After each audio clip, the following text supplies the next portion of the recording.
Oui, c'est du mix média, il y a de la photographie, il y a du papier découpé. Papier découpé. Effet de papier découpé dans Photoshop, pourquoi pas.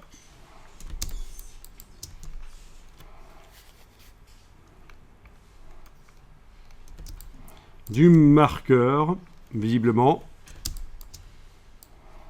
Donc ça peut être intéressant. Mais avec l'ajout d'autres choses comme des objets, des coupures de presse, etc., ce serait encore plus riche. Et il faudrait qu'il y ait un message.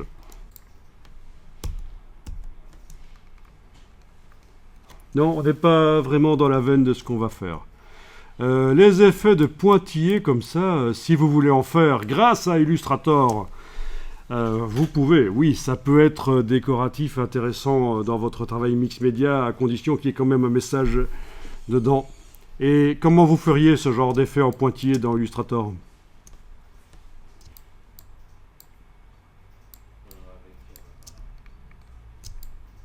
La plume, non? À la plume? Enfin, non, parce qu'on a des ronds déjà de base qui vont être créés. Uh-huh. Et je suppose qu'il faut juste sur Multiple. Il faut? Il faudra peut-être juste faire des ronds qu'on peut déjà créer via forme de base, parce que je crois que l'illustrateur, on peut faire des formes prédéfinies comme des ronds, des plans. Ouais. Et, Attention que ça ne vous prenne pas des heures quand même. Hein. Faudrait pas. Bon, dans Illustrator.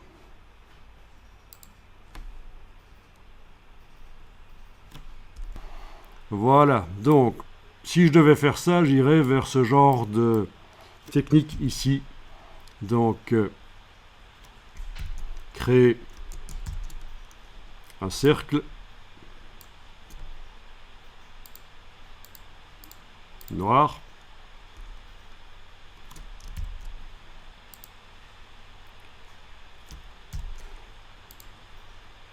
Un cercle noir que je transformerai en une brush par la palette des formes, menu fenêtre forme, en la déplaçant dans la palette des formes. Voilà. En indiquant que je vais faire une brush diffuse. OK.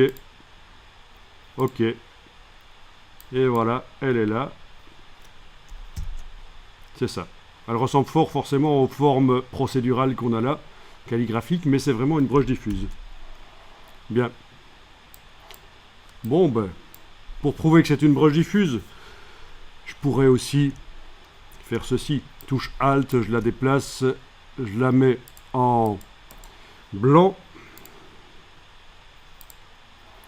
Je la réduis avec l'outil de transformation manuelle. Je la positionne là au-dessus, pourquoi pas, c'est une solution. Il y en avait d'autres. Je vais même décentrer, ça va être sympa. Voilà. OK.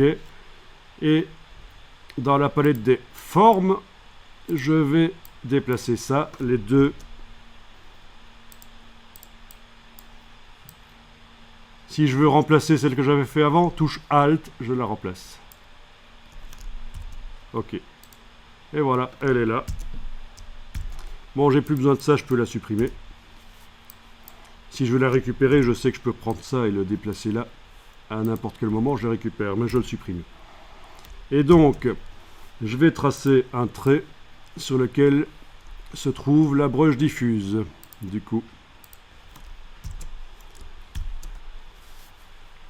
en double-cliquant sur la brush diffuse, je vais pouvoir gérer le pas, donc l'espacement entre les répétitions, avec la case aperçu cochée.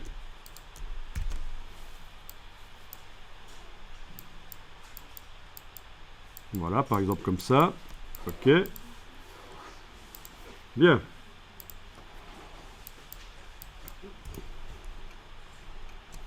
Donc logiquement, on sait dessiner avec ça et faire différentes choses. Ouais. Alors ce qu'il est possible de faire aussi, c'est ceci. Voilà, ceci au pinceau et ou au crayon avec voilà. OK. Une première ligne comme ça par exemple. Ah tiens, je voudrais du plus lissé. Je vais double-cliquer sur le crayon pour faire un peu plus lisse parce qu'il prend un peu trop la forme de mon trait de souris. Voilà, c'est un peu mieux. Ok. Et si je fais ça, voilà. Et si je prends les deux, je peux faire un dégradé de forme. Vous connaissez? Clic. Clic. Voilà. Dégradé de forme. Objet, dégradé de forme. Option de dégradé. Objet, dégradé de forme, option de dégradé. Allez déterminer le nombre d'étapes.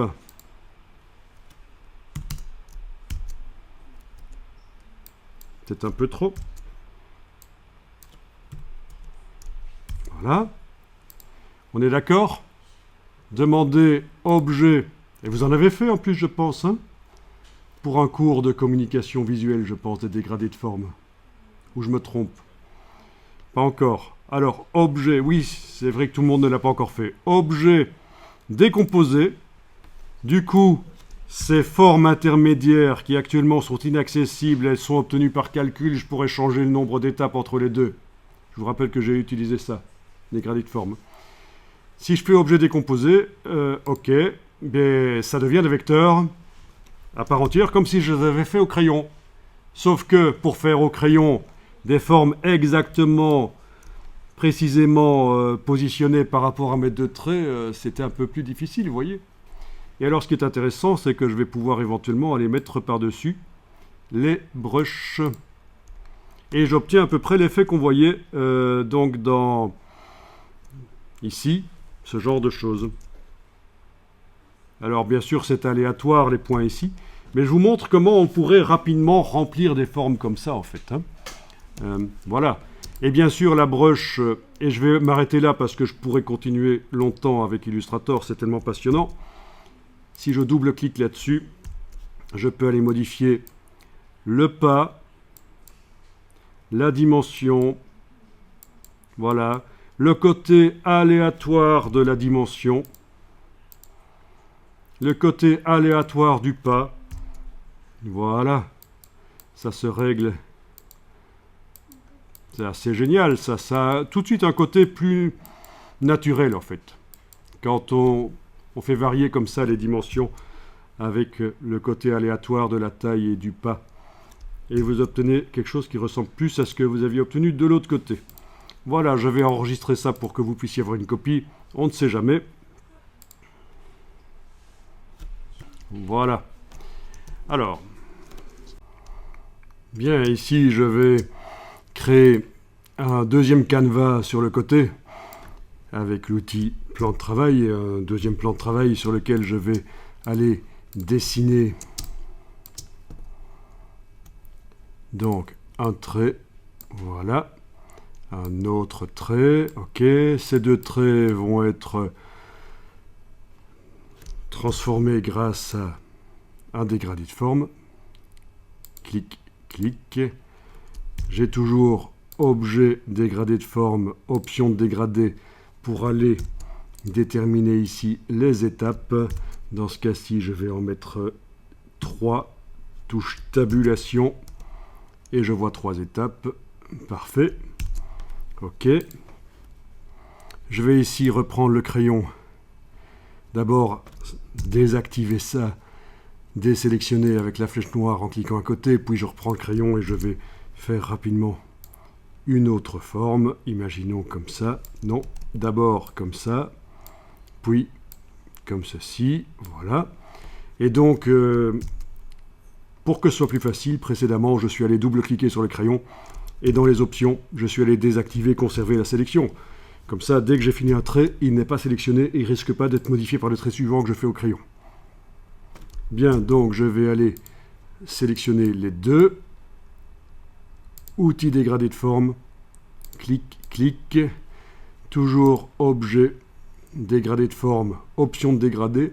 Il serait possible de mettre un raccourci clavier grâce à édition raccourci clavier, ajouter un raccourci clavier à ça, parce que si on doit y aller souvent, c'est quand même préférable. Donc voilà. Je vais mettre également 3 étapes. Voilà, ok, c'est bien. Et donc, je vais enregistrer ça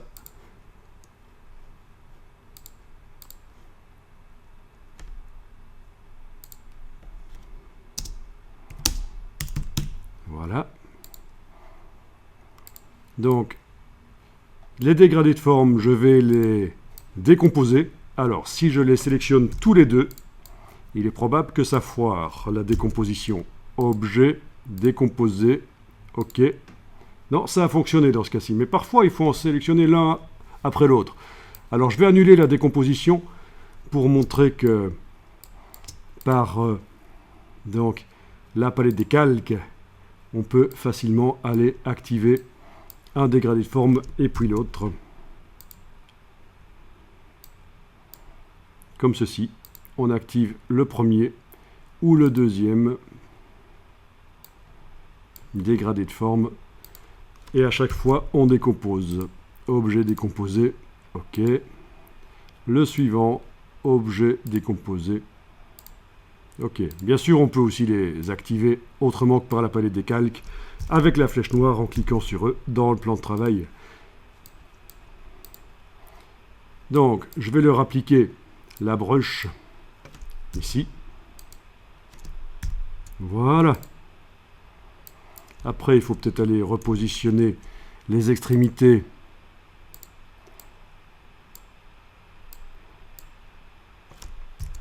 avec la flèche blanche, les extrémités de certains des traits. Parfois, il serait nécessaire d'afficher deux fenêtres sur le document pour que ce soit plus facile de manipuler ça. Une fenêtre avec uniquement des tracés et l'autre avec l'illustration. OK. Donc, je vais enregistrer ça. Il vaut toujours mieux enregistrer toutes les étapes. Voilà. Ah oui, au niveau du point, ce serait peut-être bien que je le remplace. Donc, je vais aller juste faire une forme d'ellipse. Voilà. Comme ça, un cercle. Le déplacer à la place de... avec la touche Alt à la place de ceci. OK. Appliquer au contour. Voilà. Alors, elle est un peu trop grande en fait. Je vais la diminuer. Avec l'outil transformation, touche Alt et Shift. Alt et majuscule. À nouveau, je la déplace. Oui, plutôt que d'aller modifier les paramètres de la brush, j'aime autant remplacer, touche Alt. OK. Appliquer au contour. Voilà, elle est plus petite. Ça ressemble plus à ce que j'avais obtenu. Bien. Je vais enregistrer ça.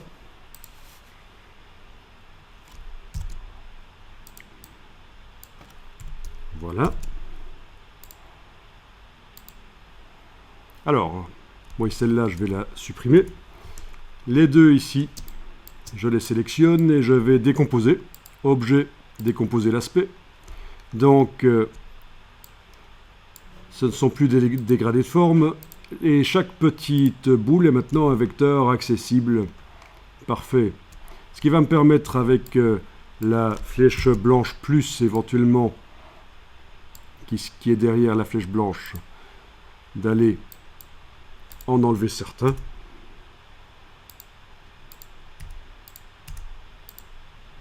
Parce qu'ils se sont un peu accumulés, c'est foireux. Ouais, celui-là, je vais le déplacer là. Bien. Voilà, je peux repositionner certains.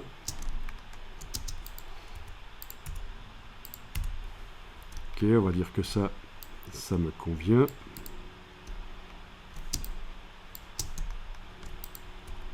Un peu de retouche, mais enfin, s'il avait fallu faire ça manuellement chaque boule, c'était l'horreur. L'horreur. Il faut éviter de perdre du temps. Il faut trouver des solutions. Ok, je vais enregistrer ça.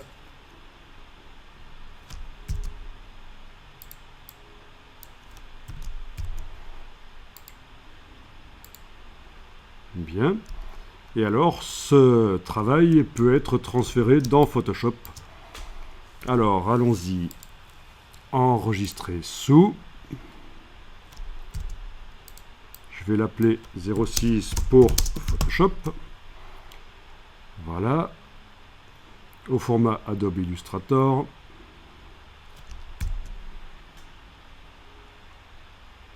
Alors, j'aurais voulu n'enregistrer que le deuxième plan de travail. Je vais l'enregistrer au format Adobe PDF avec uniquement le deuxième plan de travail. Voilà.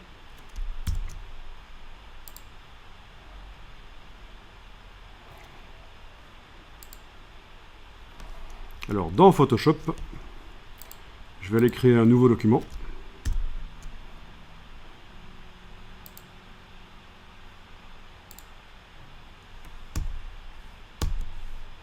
Dans lequel je vais importer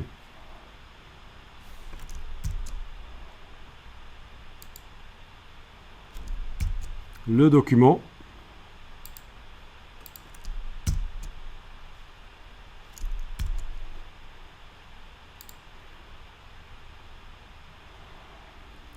Bien.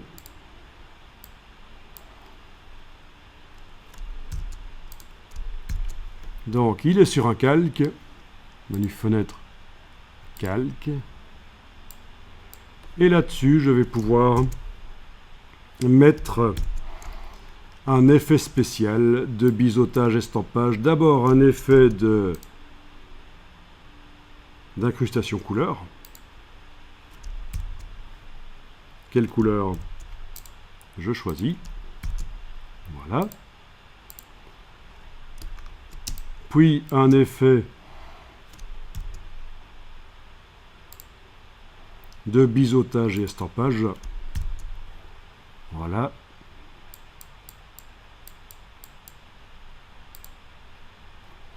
Tant que j'y suis, aussi un effet d'ombre portée. La distance est beaucoup trop grande là. La couleur de l'ombre portée n'est même pas du noir parce que j'ai été modifié précédemment dans Photoshop. Mais bon, voilà. On a un effet d'ombre portée. Voilà, du biseautage estampage, peut-être même du biseautage avec de la texture dessus. Voilà, tout ça est paramétrable. Le relief, pour donner un petit effet de naturel. Voilà, comme si c'était de la peinture, un peu comme ce qu'on a vu dans l'exemple. Bien, je vais enregistrer ça.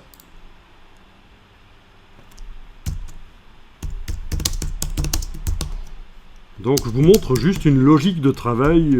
Après, il faut broder et faire des variantes de ça. Hein. C'est juste pour vous montrer qu'on peut obtenir rapidement des choses. Alors, voyons un peu. À la place de l'incrustation couleur, j'aurais pu mettre une incrustation dégradée. Il faut que je désactive l'incrustation couleur, sinon elle ne va pas se voir. Et choisir le dégradé. Et ou créer le dégradé, bien sûr. Tout est possible. Voilà.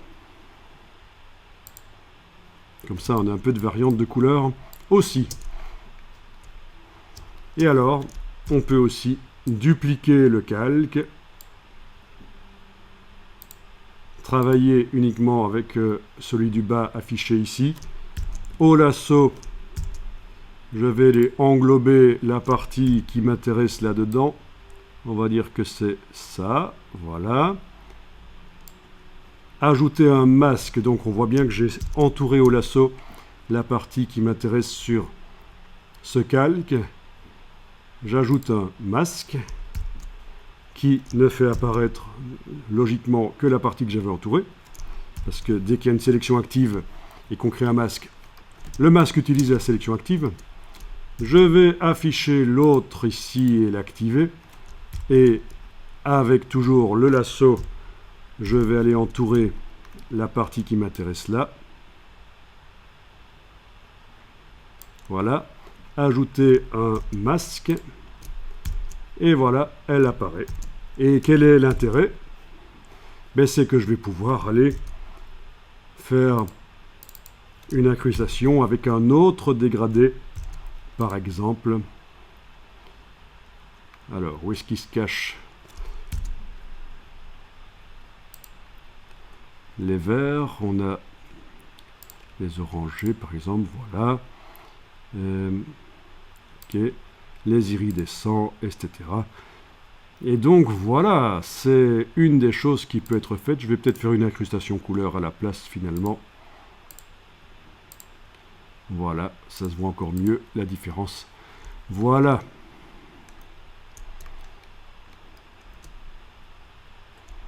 Bon. C'est aller retravailler le masque ici.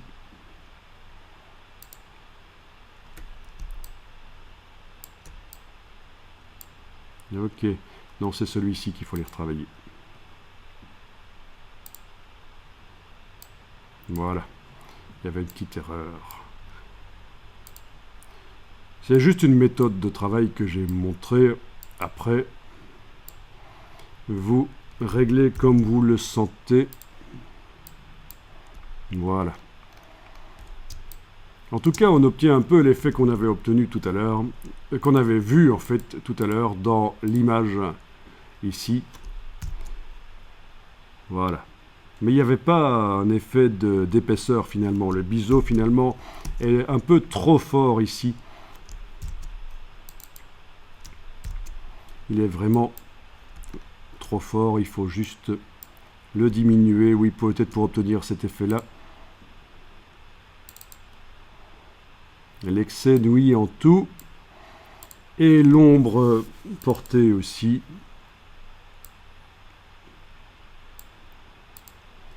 Faisons dans le subtil. Bien sûr, c'est juste une démonstration rapide de comment moi je ferai pour obtenir rapidement un effet de remplissage comme celui qu'on a vu tout à l'heure. Donc voilà. Il ne faut pas hésiter au niveau des textures à aller chercher. Texturage du biseau en fait. Hein. Voilà. Voilà.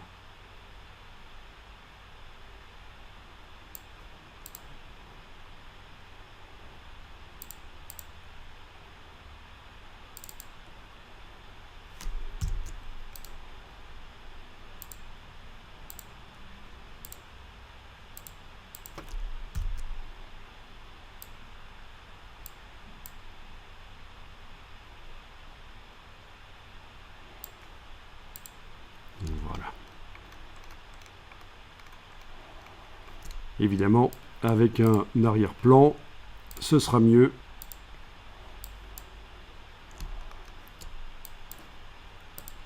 Faisons du gris éventuellement.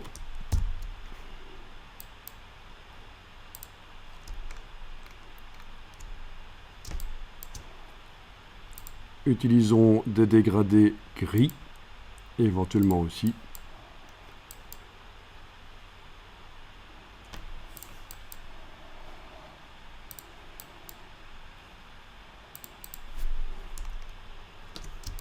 Voilà.